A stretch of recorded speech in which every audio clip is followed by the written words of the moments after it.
Alors bonjour, on va commencer notre partie qui concerne la structure de contrôle. Alors, si vous vous rappelez bien, j'ai déjà donné un exercice sur calcul d'un nombre ou l'inverse d'un nombre. Alors, l'inverse d'un nombre revient à calculer, par exemple pour un nombre quelconque x, revient à calculer 1 sur x. C'est 1 sur n. Alors, si n est égal à 10, c'est 1 sur 10. On a dit qu'on a un problème lorsqu'on affecte 0 à n. Alors, le calcul va revenir à 1 sur 0. Alors, 1 sur 0, comme vous le savez, n'a pas d'inverse. Alors, à ce moment-là, alors, si vous vous rappelez, les instructions seront demander une valeur, faire le calcul et afficher le résultat, qui est l'inverse. Alors, cette séquence-là, on ne peut pas le faire tout le temps. Alors, lorsqu'on a, par exemple, l'utilisateur a entré une valeur 0, on ne doit pas faire ce continuellement. Alors, qu'est-ce qu'on devrait faire? On devrait faire une étude sur la valeur de n. Alors, si n est égal à 0, on ne doit pas exécuter ces trois instructions. Alors, sinon, on va les exécuter. Alors, on peut dire en français, par exemple, si x est différent de 0, je vais faire les calculs. Sinon, je vais tout simplement dire que le 0 n'a pas d'inverse. Alors, ce format, c'est ce format algorithmique. Passer à l'algorithme. Donc, si une condition est vraie, on réalise le traitement 1, sinon, on réalise le traitement 2. Alors, on n'aura jamais une situation dans laquelle on va exécuter le traitement 1 et le traitement 2 en même temps, donc l'une ou l'autre. On les appelle des structures alternatives, c'est-à-dire que ces deux blocs-là vont alterner. À chaque exécution, c'est l'une qui va être exécutée. Alors, ce schéma-là, comme tout langage, le langage se dispose d'une structure qui est la structure. Donc, si en français, alors en anglais, elle va devenir tout simplement if. Alors, if condition, on va réaliser le traitement. Alors, la simple est le suivant. Alors, l'instruction conditionnelle simple. Alors, en algorithme qui s'écrit si conditions, alors on va faire. Alors, en langage C, si, c'est-à-dire if, expression ici, c'est la condition. Ensuite, on va réaliser les instructions qui sont entre les deux accolades. Alors, le if, il s'applique juste aux instructions qui sont à l'intérieur de ces deux accolades. Par exemple, dans notre exemple, on a int i égale 5. Alors,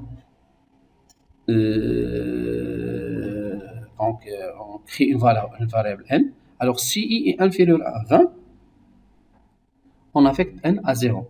Alors, à votre avis, est-ce que, fin de le cas, la condition est satisfaite? Alors, ça va revenir à if 5 inférieur à 20. Donc, il est satisfait. Donc, n va recevoir 0. En tout cas, pour le langage C, lorsque vous déclarez une variable, parfois, il prend une valeur aléatoire. Donc, si vous affichez le n avant de faire le calcul, on aura une valeur qui est quelconque. Alors, mais dans ce cas-là, il va prendre 0.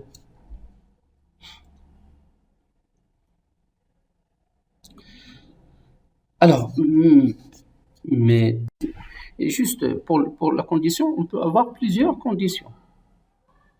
I inférieur à 100 et n supérieur, on peut imaginer toutes sortes de conditions. Alors, on peut faire des jonctions entre eux par le biais des i et des ou. Les i et le ou. Alors, vous vous souvenez pas, c'est les deux commerciales. Alors, ou, les barres sous forme des barres. On peut, j'ai pas ici. Alors, vous pouvez revenir sur le diapo des opérateurs. Alors, on a l'opérateur OU et l'opérateur I. Vous allez les trouver. Alors, lorsque on a une seule variable, par exemple, j'ai un problème, par exemple, j'ai un ensemble disons, des candidats, disons des candidats qui veulent s'inscrire dans un club de football. Alors, comme vous le savez, il y a des catégories, senior, junior, etc. Alors, alors comment on va les distribuer sur ces classes?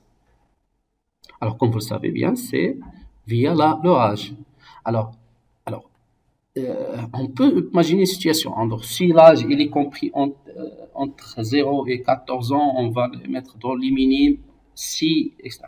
Alors, si vous voyez cette structure-là, alors j'ai une seule variable avec un si qui se répète, si, et toutes les conditions de si, ils agissent juste seulement sur une seule variable, qui est l'âge. Alors, lorsqu'on est dans cette situation, on a une autre écriture qui est plus élégante, c'est l'instruction switch. Alors, en anglais et en français, c'est selon. Alors, selon X, c'est comme on met deux points et on écrit les intervalles. Si X appartient à l'intervalle tel, par exemple, entre, je ne sais pas, 3 ans et 4 ans, il est la catégorie minime. 14 ans, 16 ans, junior, par exemple, plus que 18 ans, senior. Vous savez plus que moi. Vous pouvez imaginer l'exemple mieux que moi.